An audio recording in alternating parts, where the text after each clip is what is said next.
Muy buenos días. Gracias por estar con nosotros en esta mañana en un nuevo servicio de adoración a Dios a través de la exposición de su palabra.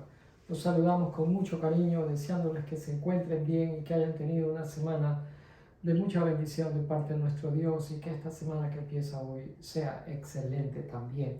La palabra del Señor dice: este es el día en que el Señor actuó. Regocijémonos y alegrémonos en Él. Señor, danos la salvación. Señor, concédenos la victoria. Bendito el que viene en el nombre del Señor. Aleluya. Gracias, Padre. Gracias porque tú hiciste este día. Y lo hiciste con un propósito.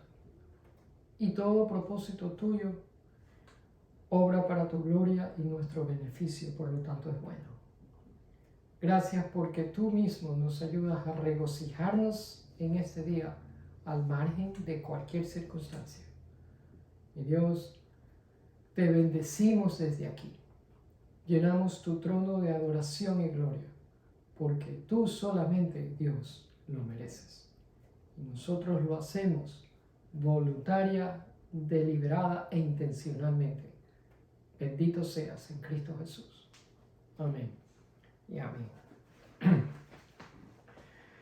Por favor, acompáñenme usted a abrir sus Biblias en el Evangelio de Mateo, capítulo 16. Mateo 16, voy a leer en los versículos 21 al 26. La palabra del Señor dice: a partir de entonces, Jesús empezó a decir claramente a sus discípulos que era necesario que fuera a Jerusalén y que sufriría muchas cosas terribles a manos de los ancianos, de los principales sacerdotes y de los maestros de la ley religiosa. Lo matarían, pero al tercer día resucitaría. Entonces Pedro lo llevó aparte y comenzó a reprenderlo por decir semejantes cosas. Dios nos libre, Señor, dijo. Eso jamás te sucederá a ti. Jesús se dirigió a Pedro y le dijo: aléjate de mí, Satanás. Representas una trampa peligrosa para mí. Ves las cosas solamente desde el punto de vista humano, no desde el punto de vista de Dios. Luego Jesús dijo a sus discípulos: si alguno de ustedes quiere ser mi seguidor, tiene que abandonar su propia manera de vivir, tomar su cruz y seguirme. Si tratas de aferrarte a la vida, la perderás, pero si entregas tu vida por mi causa, la salvarás. ¿Y qué beneficio obtienes si ganas el mundo entero, pero pierdes tu propia alma? ¿Hay algo que valga más que tu alma? Bendita sea la palabra del Señor en esta mañana, siempre y por la eternidad. Título del mensaje es Impulsado por la cruz. Hoy vamos a hacer una pausa de los mensajes que estábamos hablando acerca de los diferentes nombres que recibe nuestro Señor en la Biblia, para dar paso al mensaje de lo que millones y millones de creyentes en el Señor Jesucristo empezamos a celebrar en el día de hoy. Tradicionalmente, los cristianos alrededor del mundo celebran la resurrección de Jesucristo, que empieza en un día como hoy, según el calendario religioso. Hoy es Domingo de Ramos. Y esa celebración termina con el domingo de Pascua, el domingo de resurrección, que es de hoy en 8, el siguiente domingo. Esto es, esta semana que empieza hoy hasta el siguiente domingo, es lo que llamamos la Semana Santa, la Semana de la Pasión. No pasión en el sentido de apasionamiento, sino en el sentido de sufrimiento. Y eso es lo que vamos a estar cubriendo en el día de hoy. En esta mañana adoraremos al Señor tomando tiempo para observar la poderosa implicación de la resurrección, dando especial atención a la victoria de Jesús sobre la tumba y la muerte. ¿Puede usted imaginarse lo que debió haber sido para los seguidores cercanos de Jesús, los discípulos, haber oído por primera vez en los 3 años y medio que estuvieron junto al Señor Jesús, cuando el Señor los reúne, hace un círculo y se para en medio de ellos y les dice: necesito ir a Jerusalén, y mientras esté ahí voy a padecer sufrimientos y persecución? ¿Puede imaginarse usted la confusión en la mente de estos hombres cuando Jesús en ese día echó los fundamentos para su crucifixión? ¿Qué fue lo que motivó, lo que impulsó a Jesús a ir a Jerusalén? Hoy día que celebramos el Domingo de Ramos, siempre hablamos de la entrada triunfal del Señor Jesús a Jerusalén y la gente aclamándolo y diciendo: Hosana, Hosana, bendito el Señor, tal como leímos en el Salmo hace un momento. Y de hecho fue una entrada en donde la gente reconoció quién era, pero hay mucho más detrás de eso. ¿Qué lo impulsó al Señor Jesús ir a Jerusalén sabiendo lo que le esperaba? Bueno, el Señor Jesús estuvo enfocado en una misión que no se había dado él mismo, sino que se le había dado el Padre. Y esa misión incluía sufrimiento y muerte en la cruz. Por lo tanto, la cruz lo impulsó. Y él se sintió impulsado por ese deseo de llevar a cabo hasta el final el plan y la misión del Padre. Y eso fue lo que hizo. De ahí el título del mensaje: impulsado por la cruz. Algo nos debe de impulsar a nosotros también si queremos hacer la voluntad del Padre. En este caso, Jesús fue un hombre con una misión específica y determinada e impulsada por esa causa y propósito de ir a la cruz por usted y por mí. Los discípulos no tenían ninguna duda que Jesús era el Mesías. Lo habían visto hacer cantidad de milagros, hablar enseñanzas que nunca antes nadie más las había dicho, y sabían también que últimamente él saldría vencedor. Pero en sus mentes no tenían ni la más mínima idea de que él iba a morir. Por lo tanto, esas noticias que el Señor Jesús les da en ese día debieron haberlos sacudido a ellos profundamente.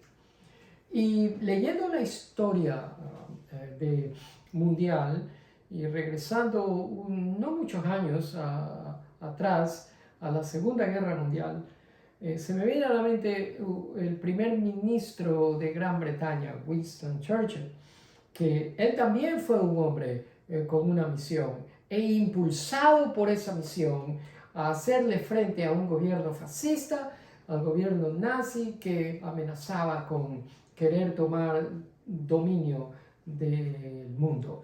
Y en una ocasión, en 1940, el rey de entonces de Inglaterra, Jorge VI, lo invitó a Churchill a conversar, y ahí fue cuando este hombre empezó a organizar lo que iba a ser el gabinete que se iba a preparar para enfrentar a Gran Bretaña contra el nazismo.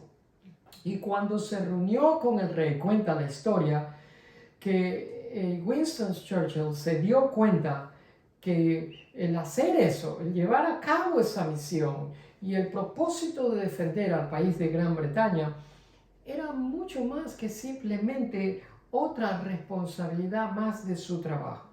Como él mismo lo puso en sus propias palabras, dijo, y abro la cita: sentí como si toda mi vida había sido una preparación para este momento y esta prueba. Y cierro la cita. Y este hombre lideró el país hasta el fin del conflicto y se convirtió en el catalizador y la fuerza que salvaría a la Gran Bretaña. La misión se convirtió en el impulso de él para llevar a cabo ese propósito. Pero ¿cuán diferente fue para el Señor Jesucristo? Porque Winston Churchill se dio cuenta de su misión cuando la guerra ya estaba declarada.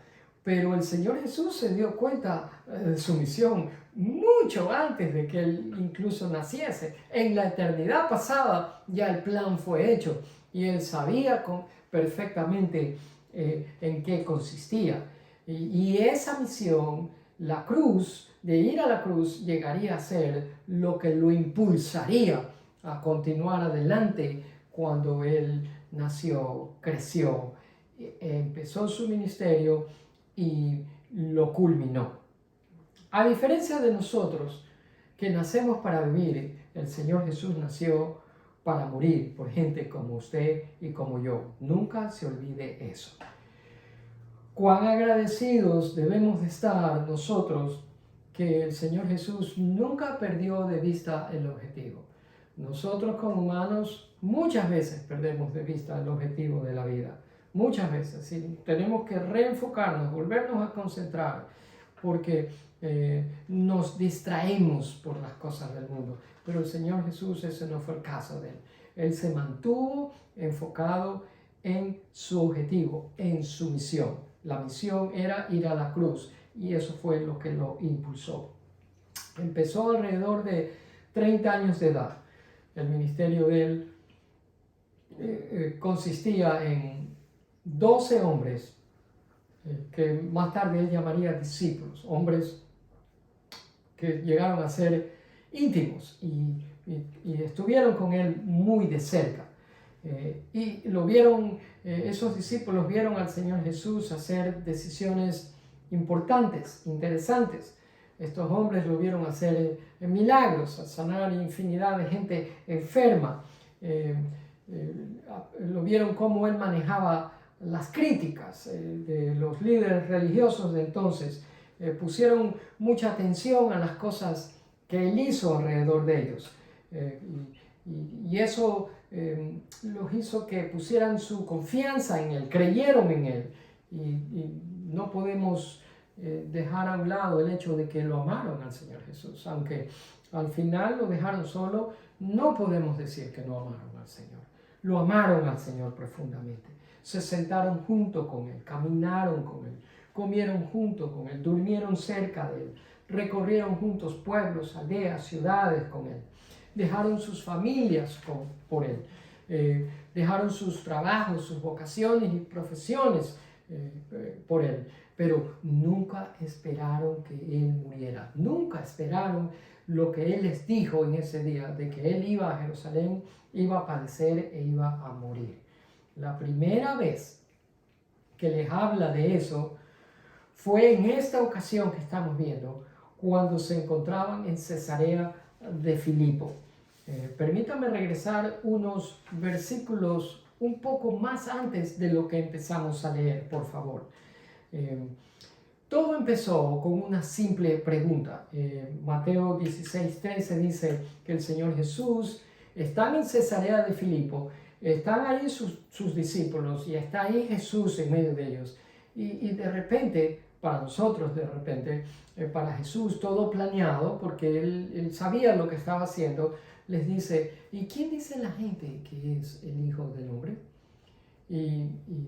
Bueno, ellos contestaron, algunos dicen que eres Juan el Bautista, otros que eres Elías, otros que eres Jeremías o uno de esos profetas, le dicen.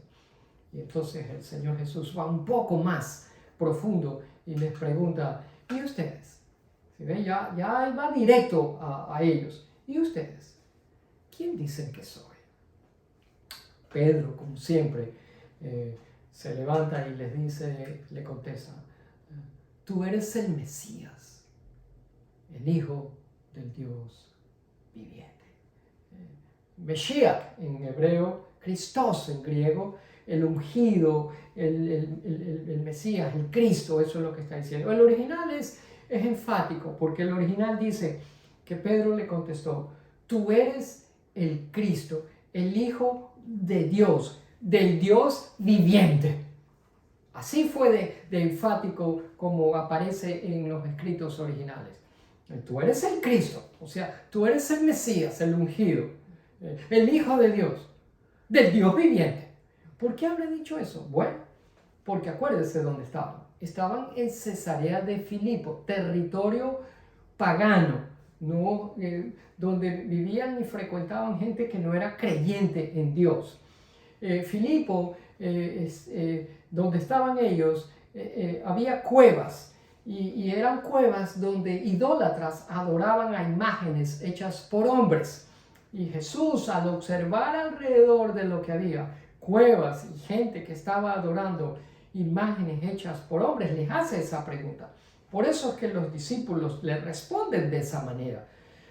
Como quien dice, a diferencia de todas estas imágenes que estamos viendo y que no tienen vida, tú eres el Hijo de Dios, del Dios viviente. Si ese es el contexto.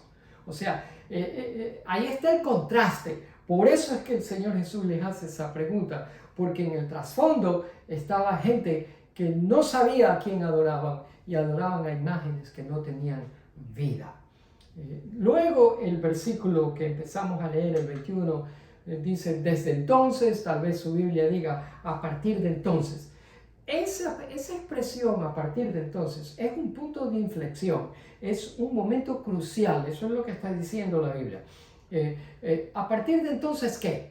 Dice que Jesús empezó a decir claramente a sus discípulos que era necesario que fuera a Jerusalén y que sufriría muchas cosas terribles a manos de los ancianos, de los principales sacerdotes, de los maestros de la ley religiosa, y después añade, lo matarían. Y eso fue todo. Cuando los discípulos del Señor escucharon esta palabra, que lo matarían, todo se detuvo en ese momento para ellos. La vida de ellos se paralizó.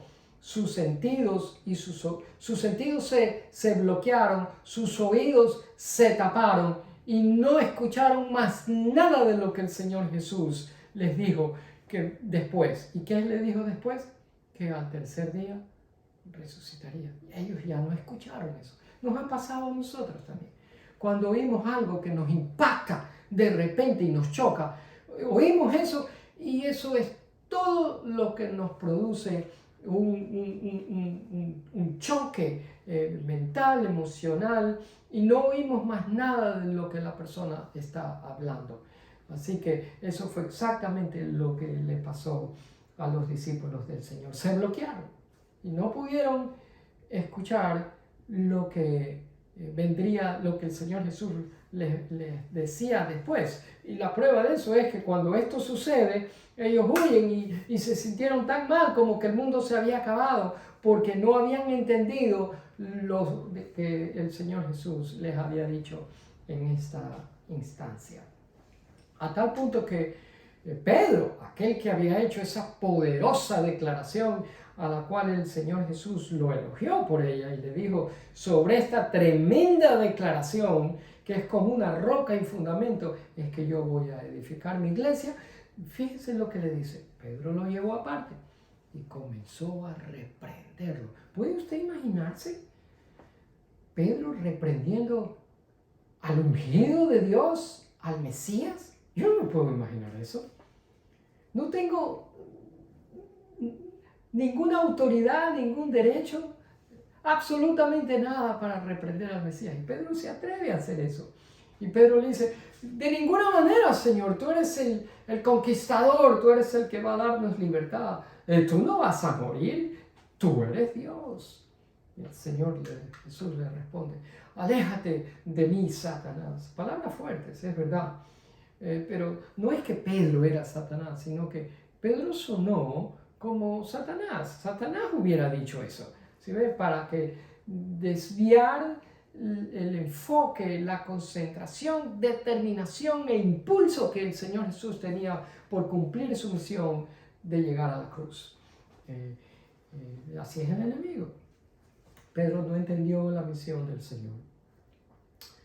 Mis amados, la muerte del Salvador no fue un accidente ni tampoco fue una derrota, todo lo contrario.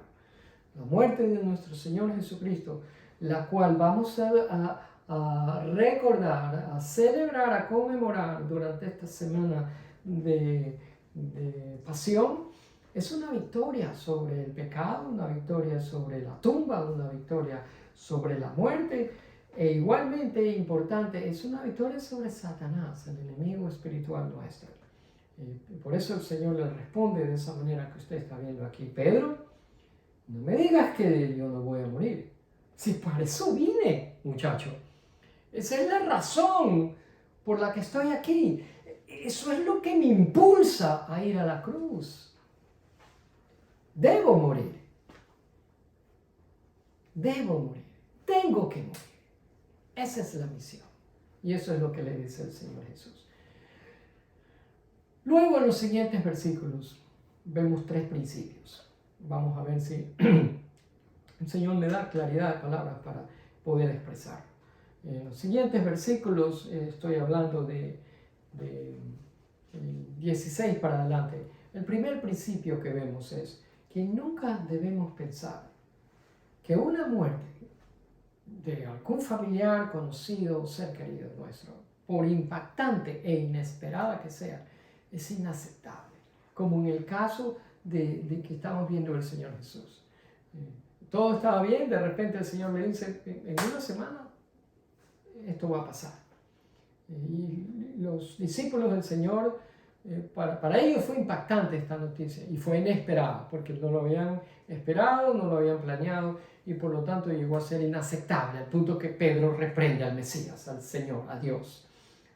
Pero no podemos pensar de esa manera, porque en el vocabulario de Dios no existe la palabra prematuramente, no existe. Nadie muere prematuramente. Cristo no murió prematuramente. Nadie le quitó la vida, Él la dio voluntariamente. Así que fue intencionado eso, fue planeado, tenía que cumplirse la voluntad del Padre, para eso vino, esa fue su misión. Así que si vamos a mirar la vida como Dios la ha planeado, debemos entonces también mirar a la muerte como Dios la ha planeado, ambas cosas. ¿Por qué ver una cosa nomás como Dios la ha planeado y no la otra? De lo contrario, si no hacemos eso, si no vemos tanto la vida como la muerte de la manera como Dios lo ha planeado, entonces Dios no es tan soberano como la Biblia dice. Dios sería entonces casi soberano. Y no hay tal cosa como eso. Decir que Dios es casi soberano es decir que Dios es casi Dios, y eso es una herejía. Es más, la palabra dice en el Salmo 139, 16: me viste antes de que naciera. Cada día de mi vida estaba registrado en tu libro. Cada momento fue diseñado antes que un solo día pasara. Mis amados, cada uno de nuestros segundos, minutos, días, semanas, meses y años de nuestra vida está registrado en el libro de la vida de nuestro Señor, para usted, para mí y para toda persona que vive en este planeta Tierra. Nuestros días son ordenados no por usted y no por mí. Nuestros días son ordenados por Dios. Y usted dice: eso no me gusta, eso no importa. Lo dice Dios y eso es la verdad y eso es lo que importa. El día de su nacimiento, mi amado hermano, fue marcado por Dios con propósito. Pero el día de la muerte también es marcado por Dios con propósito. Ni un segundo antes, ni un segundo después. Más bien entendamos cuál es el plan de Dios y veamos la vida, lo uno y lo otro, tal como Dios lo ve. Pedro sabía esta cita del Salmo 139, versículo 16. Claro que lo sabía. Pedro era un muchacho judío que conocía las Escrituras. Le dice: Señor, tú no puedes morir. Tú eres Dios, tú vas a vivir para siempre. Pero el asunto es que sin la muerte de Jesús, sin la muerte de Él, no hay manera que nosotros podamos vivir para siempre y eternamente. Sin la muerte de Jesús, usted no puede tener vida eterna. Sin la muerte de Jesús, yo no puedo tener vida eterna. ni nadie tampoco. ¿Sí ve? La vida que Jesús vivió lo calificó a él para la muerte que sufrió. Y la muerte que él sufrió nos califica a nosotros, a usted y a mí, para la vida que él vivió. Esto no es un trabalengua, pero es sencillo. Lo repito, la vida que el Señor Jesucristo vivió lo calificó para morir la clase de muerte que él sufrió. Y la muerte que él sufrió, muerte de cruz, por esa muerte, como resultado de esa muerte, nos califica a usted y a mí para la vida abundante, victoriosa que Cristo vivió.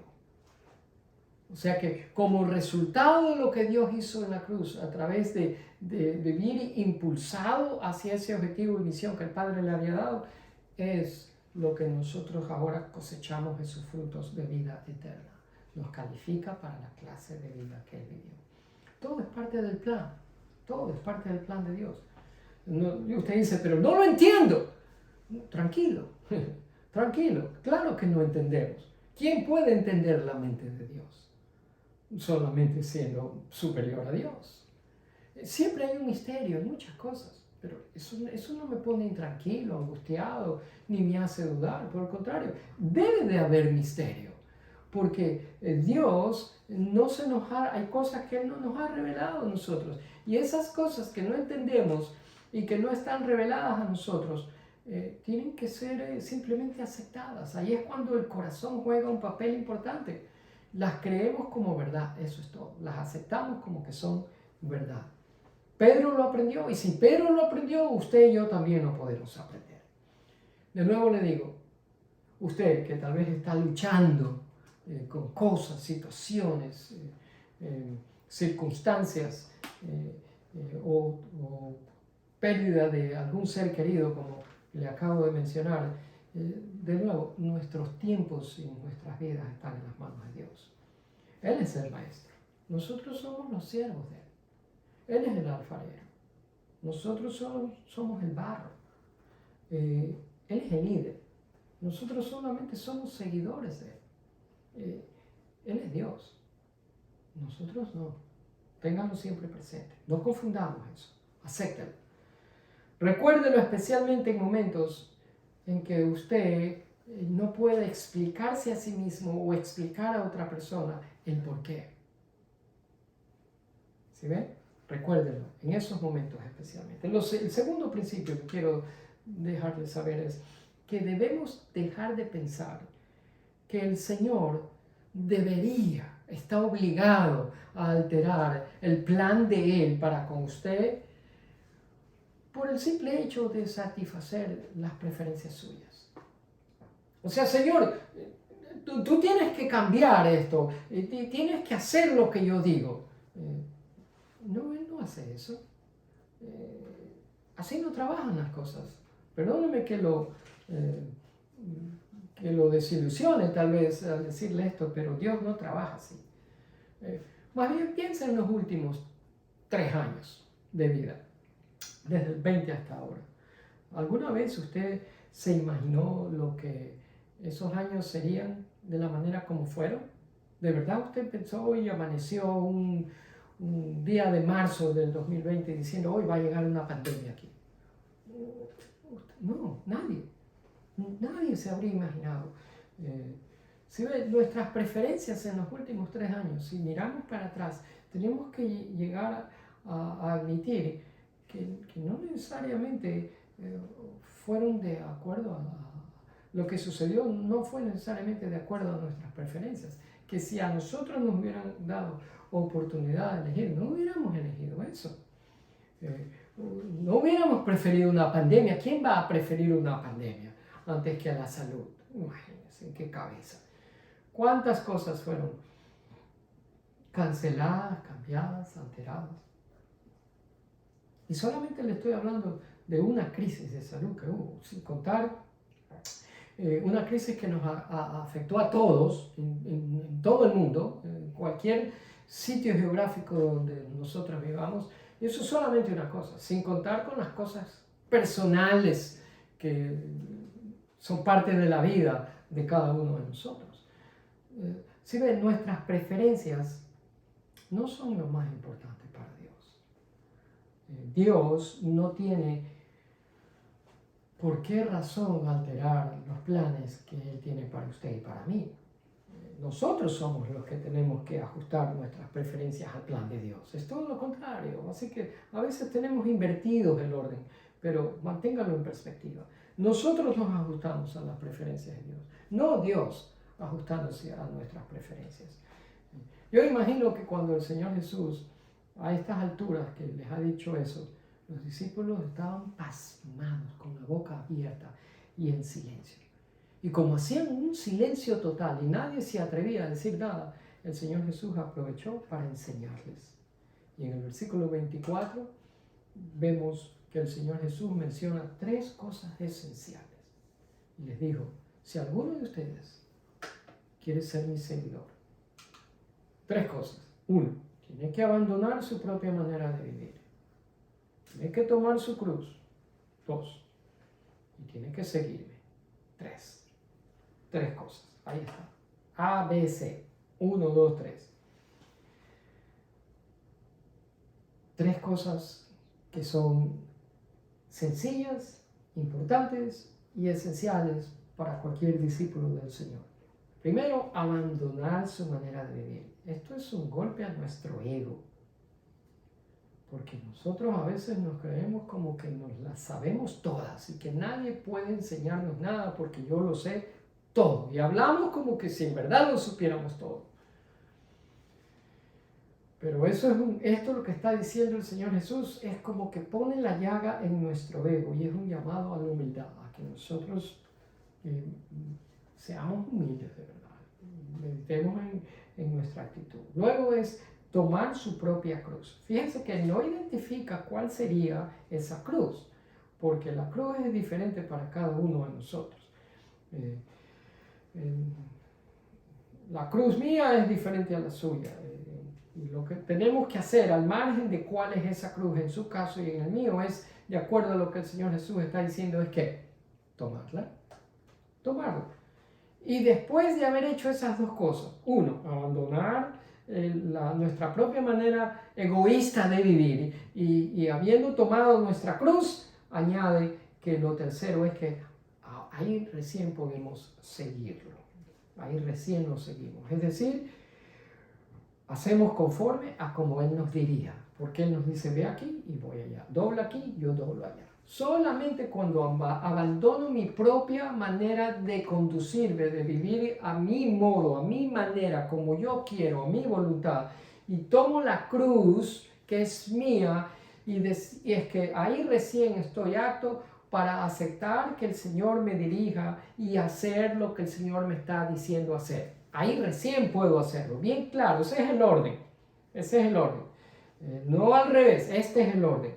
Ahora, la pregunta es, mi amado amigo que usted me está escuchando, este es el orden, abandonar su propia voluntad, su propia manera de vivir su vida, tomar su cruz y seguirle al Señor. La pregunta es, ¿está haciendo eso usted? ¿Está haciendo eso usted?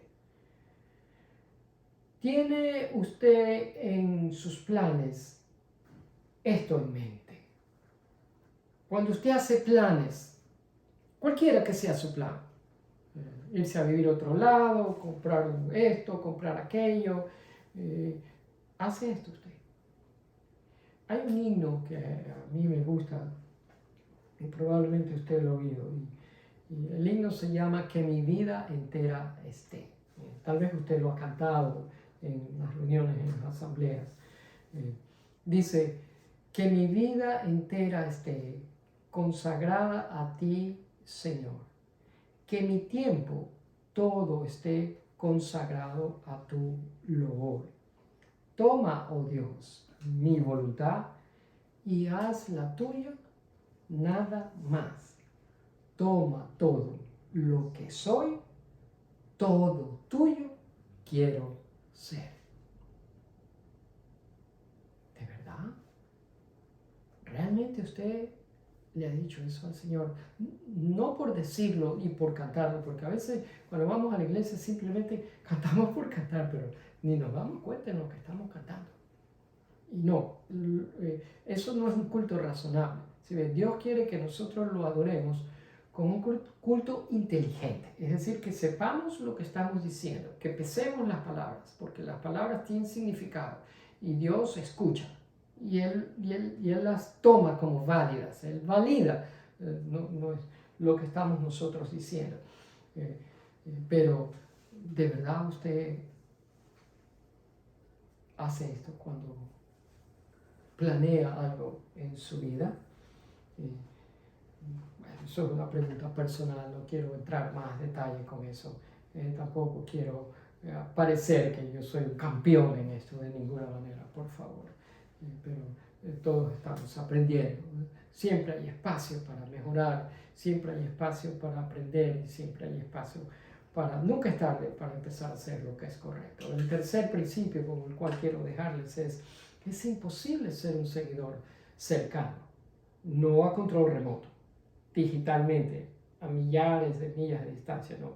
Es imposible ser un seguidor de cerca de Jesús sin negarse sacrificialmente a sí mismo. Ahora, es imposible, es imposible. ¿Por qué el Señor dijo esto? Porque lo hizo. Eso fue exactamente lo que Él hizo. Él se negó sacrificialmente a hacer su propia voluntad y lo que lo impulsó fue la voluntad del Padre. ¿Cuál era la voluntad del Padre? Una misión.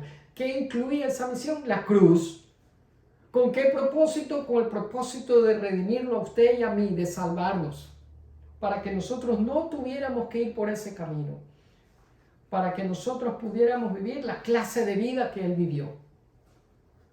Ahora, si el versículo de Mateo 16, 24 no dice eso, entonces yo no sé qué es lo que ese versículo dice. Mateo 16, 24 dice, si alguno de ustedes quiere ser mi seguidor, tiene que abandonar su propia manera de vivir, tomar su cruz y seguirle. Bien claro, bien claro. No tenemos por qué hacernos lío ni complicarnos la vida con eso porque no vale la pena. Está bien claro este versículo. Yo no sé si no entendió algo, cuál es la parte que usted aún no alcanza a entender. Ahora bien, cuando el Señor les dice esto, yo no veo al Señor Jesús tratando de forzar esto en los discípulos, doblándoles el brazo y haciéndolos que prometan que van a hacer esto. No, Jesús nunca hizo eso. O trabajándoles al chantaje emocional, como hace mucha gente hoy en algunas iglesias, que le pone una lista de no y otra lista de sí, lo está marcando a usted para ver si hace esto o no. No. El Señor les dijo estas cosas: si tú quieres ser mi seguidor, 1, 2, 3. 1, 2, 3, esto haz. Y las dejó esas 3 cosas con ellos. ¿Por qué? Porque la respuesta siempre debe de ser voluntaria e intencional de parte nuestra. Debe de salir de nuestro interior. Y como el Señor Jesús hizo eso, no las forzó estas cosas en sus seguidores, sino que dejó que la respuesta salga del interior de ellos mismos, es que dice lo que dice en los versículos 25 y 26, y con esto termino. Si tratas de aferrarte a la vida, la vas a perder. Pero si entregas tu vida por mi causa, la salvarás. ¿Y qué beneficio tienes si tú ganas el mundo entero, pero pierdes tu propia alma? ¿Hay algo que valga más que tu alma? Yo no sé. Mis amados, lo que el Señor Jesús les está diciendo es: si tú tratas de aferrarte a tus cosas, si yo trato de aferrarme a las cosas, a lo temporal y a lo visible, terminaré perdiendo de vista lo que realmente trata la vida. Y no podré ver lo intemporal, lo eterno, y lo invisible. Es decir, que lo que es más importante, yo lo perderé de vista. Y el Señor Jesús no quiere que hagamos eso. Por eso dice, si estas cosas te van a hacer perder de vista la perspectiva correcta que debes de tener acerca de la vida, suelta esas cosas. Suéltalas. Porque te vale más soltar esas cosas que complicarte la vida. Ese es el consejo. Y es un consejo bien sencillo. Y a veces, desafortunadamente, nosotros escogemos complicarnos la vida en vez de soltar las cosas que el Señor Jesús nos está diciendo. Ahora, el hacer esas tres cosas que usted acaba de ver aquí, ¿verdad? Las tres cosas que le dije, eso solo es posible si el Espíritu de Dios está trabajando en su corazón, cambiándolo, transformándolo y trayéndolo a usted a un punto donde la cruz le dé un sentido de sumisión y de rendición. Si usted quiere estar apto para entrar en una clase de vida como la que el Señor Jesús le está diciendo aquí, que abandone su propia manera de vivir, tome su cruz y le siga, debemos primero ir a la cruz. Debemos de colocarnos a nosotros mismos al pie de la cruz de Jesucristo. Y después de eso recibir a aquel que murió por usted en la cruz y hacer de él la razón de nuestra existencia, el Salvador y el Redentor de nuestras vidas. De otra manera, repetir estas cosas, grabárselo de memoria y repetir como un loro esto son solamente palabras. Pero mi consejo es, amigo que me escucha, mi amado hermano, es que tome en serio estas palabras y empiece a pensar de esta manera desde ahora en adelante, por favor. Y que el principio de esta Semana Santa nos haga meditar en esto y nos haga considerar qué es lo que el Señor Jesús quiere de nosotros y a qué nos está llamando e impulsando a hacer. Termino con una frase de uno de los, no creo que está, que no sé qué pasó aquí, qué pena. Pero Miqueas 6:8 dice que el Señor Jesús nos manda a practicar la justicia, amar la misericordia y humillarte ante tu Dios. Tres cosas sencillas. Practicar la justicia, ser justo, humillarse y amar la misericordia. Cuando nuestros amigos que no conocen al Señor Jesucristo nos vean hacer esas tres cosas, amar la misericordia, humillarnos delante del Señor y hacer lo justo, no tenga la menor duda que se le acercarán a usted y le preguntarán, ¿cómo lo haces? ¿Cómo lo haces? No pasará desapercibido. Renuncie a sí mismo, acepte la cruz y siga. Incline su rostro para orar. Padre amado, te pido que taladres estas palabras en nosotros de tal manera que no podamos olvidarlas. Que vengan a nuestras mentes cuando pongamos nuestra cabeza sobre la almohada para ir a dormir. Que repasemos estas palabras mientras manejemos, mientras comamos y en cada actividad que tengamos. Que empezamos a darnos cuenta que tú de verdad quieres decir lo que dices, que no estás jugando a un juego de palabras. Que esto no es cuestión de acertijos o adivinanzas, que tú estás en serio. Que hay una posible manera de vivir diciéndonos no a nosotros mismos y sí a ti, Señor. Muchas veces cantamos y repetimos, a Dios sea la gloria, pero es algo totalmente diferente vivir de esa manera, totalmente diferente. que como resultado de vivir así, lleguemos a ser gente diferente, verdaderos discípulos que siguen a Cristo. Quieras tú, Espíritu Santo, redarguirnos, convencernos si algo no está bien en nuestras vidas. Quieras tú que nosotros pausemos y consideremos estas palabras tuyas de tal manera, Señor, que lleguemos a ser la clase de persona que tú quieres que seamos y que apreciemos la vida según la perspectiva con que tú la aprecias.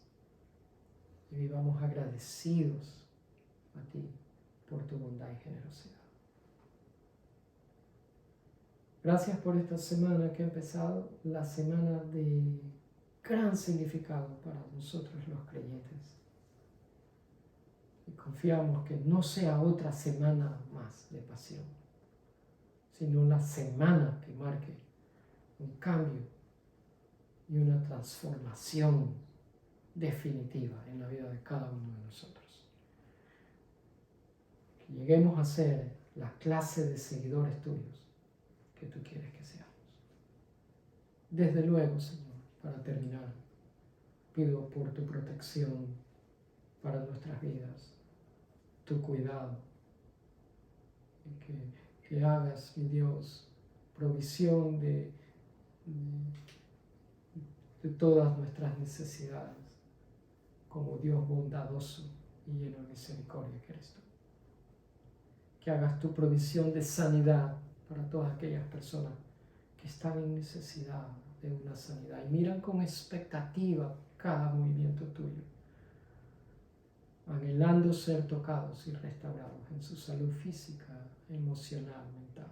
Dios mío, muestra tu poder y tu misericordia sobre cada uno de nosotros, lo que necesitamos un toque tuyo de sanidad. Gracias por el cuidado y la provisión que tú haces a nuestras vidas en toda circunstancia y necesidad. Bendito seas. Te alabamos, Padre. Honramos tu nombre hoy y siempre. En Cristo Jesús te damos gracias. Amén y amén. Gracias por habernos escuchado. Gracias por haber estado con nosotros. Les invito a compartir el enlace y les agradezco por hacerlo. El próximo domingo es día de Pascua, día de gozo, día de celebración, día de resurrección, lo que marca el toque final del mensaje de todo creyente. Cristo es un Cristo vivo, un Dios vivo. Hasta entonces, les deseamos desde aquí, mi esposo y yo, que tengan una semana de mucha bendición.